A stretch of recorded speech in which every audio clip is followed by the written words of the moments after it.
Igwe. Ndo nini tena? Igwe. Kaka, unamaanisha nini? Kwani wewe hujui? Sijajua. Hujui? Sijajua, hebu nijulishe. Hakika. Ndio. Zito's Band Steakhouse ni kisima cha burudani. Maanisha nini? Sijaelewa bado. Hakika. Zito's Band Steakhouse ni kisima cha burudani. Kwani wewe hujui?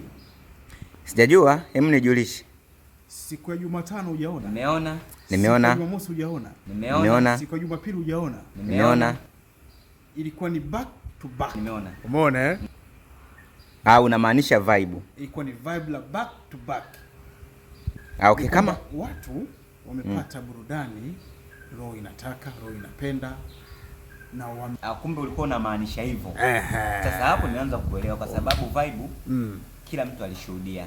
Sasa hapo nimeshaanza kuelewa. Umeelewa? Hapo nimeelewa.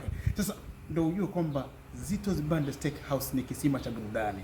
Na tukisema ni hakika sababu hata wahusika wenyewe wamesema watu ambao wakija hapa hawawezi kuchomoka kwa sababu wanapata kitu roho inapenda, roho inataka. Umeelewa eh? Hapo nimeelewa. Iko hivyo. Nataka nikupe ratiba sasa ya siku ya Jumatano ambayo siku ya kesho. Siku ya kesho bwana atakuwepo DJ Bonlove na DJ Sean. Kabisa hakika.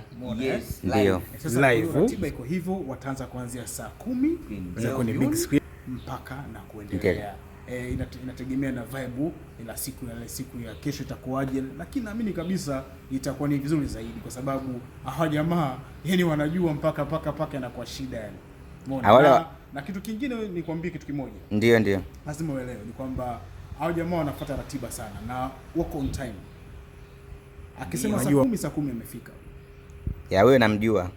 Umeelewa eh? Mapema sana. Mapema sana yani. Kwa wadau na tunawakaribisha Zito's Band Steakhouse mweze kufika, mtapata burudani lakini vile kwenye big screen siku ya jana ilikuwa ni balaa sana. Yanga na Namungo tuliona Yanga alishinda, lakini hata siku ya leo big screen kuna za kitaifa, kimataifa bila shida utapata vile kwenye jiko letu bwana kwenye jiko letu ndio kuna shefu mpya hivi kwamba mambo yamekuwa ni zaidi ya mwanzo. Maana yake yani bosi kubwa ameongeza nguvu. Basi hapo ni kiasi gani kwamba anajali wateja. Kabisa nimeona, nimeshuhudia. Yes. Umeona sasa kwa hiyo mdau kama uko mbali basi fika siku ya leo, siku ya kesho itakuwa ni Idi na tumekuandalia vitu special. Ukifika utajua kwamba kweli vitu special ni vitu gani ambavyo ninavizungumza hapa bila shida yoyote. Basi ufika, naamini utapata burudani, roho inataka, roho inapenda. Zito's Band Steakhouse ni kisima cha burudani. Ni mapema saa 10 Bonlove. Bwana ni Zito's Band Steakhouse. Tupo njia panda ya Silver Sands. Karibu sana.